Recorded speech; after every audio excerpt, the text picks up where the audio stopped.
माँ सीता का त्याग इसलिए किया गया क्योंकि एक धोबी ने कह दिया, ठीक है।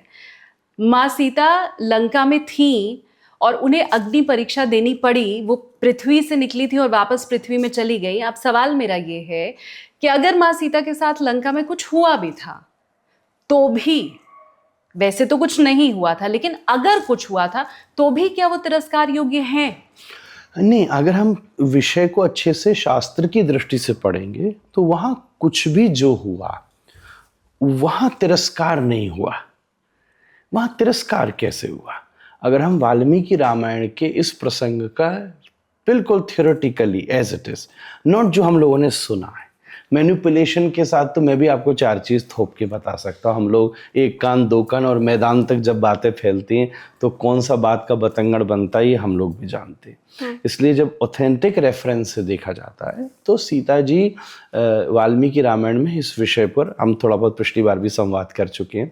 इस विषय पर बिल्कुल स्पष्ट वर्णन प्राप्त होता है कि राम जी ने सुग्रीव को पहले तो राजा बनाया और फिर उसको कहा, विभीषण को सबसे पहले राजा बनाया लंका का, सुग्रीव को तो पहले ही बना दिया था, और फिर उसको कहा कि तो सीता जी को, अच्छा एक और बड़ी बात है, आप सबसे पहले तो राम जी के नेचर को इसी से जज कीजिए कि राम जी ने रावण को मारने के बाद सीधा सीता जी से नहीं मिलने गए, सबसे पहले विभीषण को गद्दी पर बिठाया क्योंकि वो एक राजा के द्वारा अपहृत हुई है। एक कितना बड़ा अचीवमेंट। उसने कहा अब तू लेकर आ because you are sitting on that seat. अब अगर कोई संवैधानिक रूप से किसी कंट्री के द्वारा अरेस्ट हुआ है तो वो वहां का राजा ही उसको रिलीज करेगा। राम जी का वो विचार देखिए, ये कोई इमोशनल घर का गेम नहीं हो रहा है। यहां दो देश पूरी दुनिया के ऊपर आज हजारों साल के बाद जिसके चरित्र पर प्रश्नोत्तर हो रहे हैं, उस व्यक्तित्व की चर्चा हो रही है।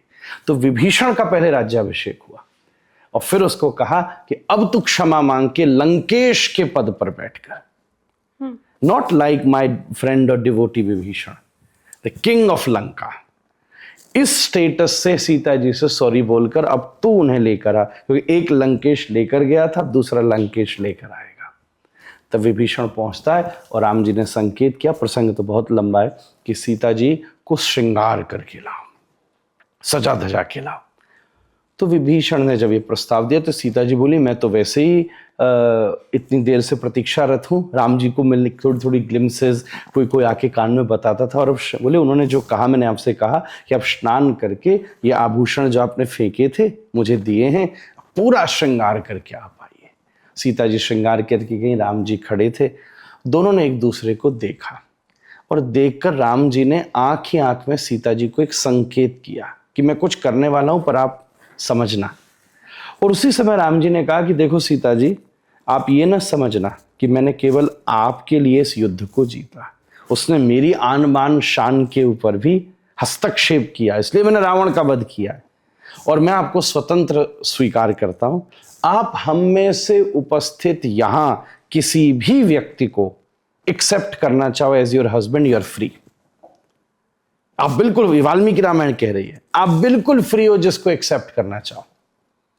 तो सीता जी स्तब्ध हो गई, आप ये बात कैसे कह रहे हो? ये चरित्र का प्रश्न नहीं। कोई भी दो लोग एक कार्य को इसलिए कर रहे हैं क्योंकि उससे एक सिनेरियो तैयार होता है। अगर दुनिया का कोई भी व्यक्ति इस विषय पर चिंतन भी करे, और ये देखिए इतने क्लैरिफिकेशन के बाद भी लोगों ने प्रश्न खड़ा कर दिया। Look at the social status of that time, जो अभी भी है समाज में, चाहे अपने आप को कितना भी मॉडर्न मान के, जो घर में ये प्रश्न करेगा ना आपसे, आज कंटेम्प्ररी कहने वाला अपने को व्यक्ति, वो भी इस सिचुएशन को एक्सेप्ट नहीं करेगा और उसके घर में घट रही हुई तो ये स्थिति बनी है। तो फिर उसके बाद राम जी ने इशारा किया तो तुरंत सीता जी ने यह बात कही कि लक्ष्मण, अगर किसी को ऐसा प्रतीत हो रहा है कि मेरे मन में किसी भी दूसरे व्यक्ति के प्रति आकर्षण हुआ हो, if I am attracted to any other man, तो ये फायर जला, अगर मैं जल गई तो प्रूफ हो जाएगा कि मेरा मन इधर उधर कहीं गया था। अगर मैं शुद्ध हूं, मेरा मन पवित्र है और मैंने केवल राम का चिंतन किया है। तो लक्ष्मण घबरा गए, क्या कह रहे हैं? उसने राम जी की तरफ देखा, राम जी ने आंख से इशारा किया कि मेरी अनुमति है। समझ गए कि ये दोनों पति पत्नी मिलकर एक लीला कर रहे हैं। एक लीला। कई बार आप ध्यान देना,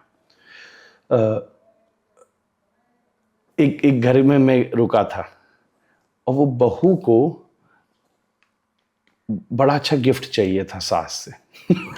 अब वो दे नहीं रही थी, तो पति पत्नी खूब जोर से लड़ने की एक्टिंग की है। बोली मैं तो मायके जा रही हूँ। अरे और फिर सास ने सोचा मैं इसको कैसे मनाऊं। पति बोला जाने दो।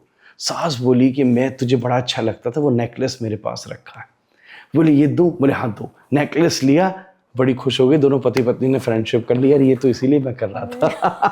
तो हम लोग घर में ही चुटकुले करते रहते हैं। कोई पति इतना साथ नहीं देता, सब महिलाएं सुनती नहीं, हैं। मैं दे देता हूँ। आपके भी घर में देंगे। ऐसे अच्छे आदमी का चुनाव कीजिए, सब देंगे। अगर आपने नहीं किया होगा तो आई डोंट नो। तो फिर ये होता रहता है आपस में दो लोग। एक मैं भी किसी के घर था मुंबई में कथा थी मेरी, तो उन्होंने बड़ी अच्छी बात बताई कि पति पत्नी बड़ी जोर से लड़ गए और बिल्कुल पति बिल्कुल राइट था, पर सिचुएशन ये आ गई कि बस खत्म हो जाएगा काम। तो सास मतलब पति की माँ बोली कि देख सही तू है, पर सिचुएशन ठीक करने के लिए तू कुछ बोलना नहीं, और मैं सबके सामने बहू की साइड लेके तुझे बहुत जोर से डांट लगाऊंगी। बिल्कुल कह दूंगी मैं प्रॉपर्टी से बेदखल कर रही हूँ, तो कुछ बोलना नहीं। और जैसे उन्होंने ये बात की, सिचुएशन काम डाउन हो गई, उसने एक्सेप्ट कर ली, उसका अभिमान पुष्ट हो गया। तो हम लोग घरों में डॉटर एंड फादर, आप अपनी चाइल्डहुड स्टोरीज याद करो, हस्बैंड एंड अपने अपने काम बनाने के लिए और एक सिनेरियो के लिए ऐसी चीजें करते रहते हैं। तब लक्ष्मण जी ने फायर जलाई और सीता जी उसमें प्रवेश करी। राम जी को तो पता ही है, पर सब लोगों के मन में सीता जी की वही रिस्पेक्ट स्टैब्लिश हुई जो एक्चुअल में सीता जी की है। और मैं आपसे एक बात कहूं, आपको इस सिचुएशन से प्रॉब्लम है तो आप इसको क्यों इंपॉर्टेंस दे रहे हो? When we are saying that everyone is 100% accurate, आप इसको छोड़ दीजिए। आपकी खुद की लाइफ में दिन में आपने जो काम किया होगा ना, उसमें 10% भी ऐसा नहीं होगा जो किसी के लिए काम का। फिर भी आप 90% को छोड़ देते और 10% को पकड़ करके और अपने आप को बस कहते हो कि मुझसे बेस्ट पर्सन कोई नहीं है। हम कहाँ, अगर आपको ये चीज आज की सोशल स्टेटस के हिसाब से एक्सेप्टेबल नहीं है कि राम जी ने सीता जी को प्रॉब्लम नहीं है, तुमको प्रॉब्लम हो रही है। हनुमान जी को, वहां खड़े सब लोगों को किसी को प्रॉब्लम नहीं है, आपको हो रही है। तो आप इस चीज को मत पढ़ो। When we are saying कि आपको 100%, जनकपुर वाले जो राम जी के भगत है ना, वो तो राम जी की कथा राम जी के ब्याह तक ही सुनते हैं। वहां जो रामलीलाएं भी होती हैं जनकपुर में, वहां राम जी की शादी तक ही होती है।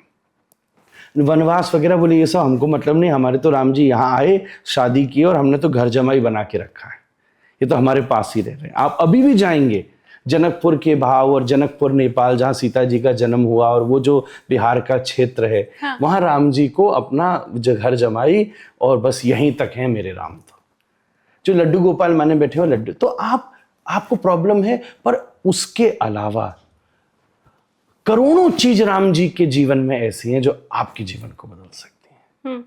इसका मतलब आप कितने नेगेटिव व्यक्ति हैं कि एक एक्सट्रीम पॉजिटिव व्यक्तित्व की भी एक बिंदु को आपने ऐसा पकड़ रखा है कि आप अपनी लाइफ को चेंज नहीं करना चाहते। नहीं, पर आपके हिसाब से वो गलत है। आप उस एक बिंदु को, आप भी एक बिंदु बिल्कुल क्यों किसी कह रहे हैं? कीमत पर। मैं क्योंकि उस विषय को जानता हूं, मैं नहीं जानता होता तो मैं जरूर गलत कह रहा होता। ऐसे कैसे किसी को पूछ लेंगे। हाँ। और आई वुड से ये हस्बैंड वाइफ की पर्सनल इशू है, आज भी हम लोग ये कह देते हैं। तो वो अकेले कमरे में होना चाहिए, पर्सनल इशू क्यों सबके सामने? नहीं, फिर तभी क्योंकि सबको बताने के लिए था ना।